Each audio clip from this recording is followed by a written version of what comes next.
नहमदुहु व नसल्ली अला रसूलिल करीम अम्मा बाद अऊज़ु बिल्लाहि मिनश्शैतानिर्रजीम बिस्मिल्लाहिर्रहमानिर्रहीम अस्सलामु अलैकुम व रहमतुल्लाहि व बरकातुहू।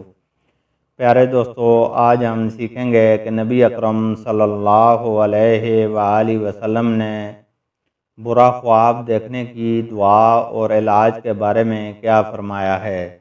दुआ सुनने से पहले आप दोस्तों से गुजारिश है कि अगर आपने अभी तक हमारे चैनल वन वे स्ट्रीट को सब्सक्राइब नहीं किया तो सब्सक्राइब कर लें और बेल आइकन प्रेस कर दें ताकि हर आने वाली वीडियो आपको पहुंच सके। तो दोस्तों, नबी अकरम सल्लल्लाहु अलैहि वसल्लम ने फरमाया, जब तुम बुरा ख्वाब देखो तो ये दुआ पढ़ो, अल्लाहुम्मा इन्नी आऊज़ु बिका मिन अमल शैतान व सय्यिआतिल अहलाम फ इन्नहा ला तकूना शैआ।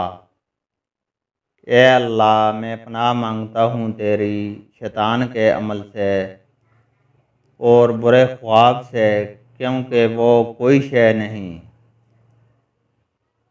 मज़कूरा दुआ पढ़ने के अलावा नबी अकरम सल्लल्लाहु अलैहि वसल्लम ने फरमाया, जब कोई तुम में से कोई बुरा ख्वाब देखे बस चाहिए कि 3 बार बाएं तरफ थूके और 3 बार आऊज़ु बिल्लाहि मिनश्शैतानिर्रजीम पढ़े और करवट बदल ले और किसी से इस ख्वाब का जिक्र ना करे।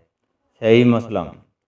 इस तरह करने से बुरा ख्वाब नुकसान नहीं पहुंचाएगा और खड़े होकर 2 रकात नफल अदा करे और अल्लाह ताला से आफियत मांगे।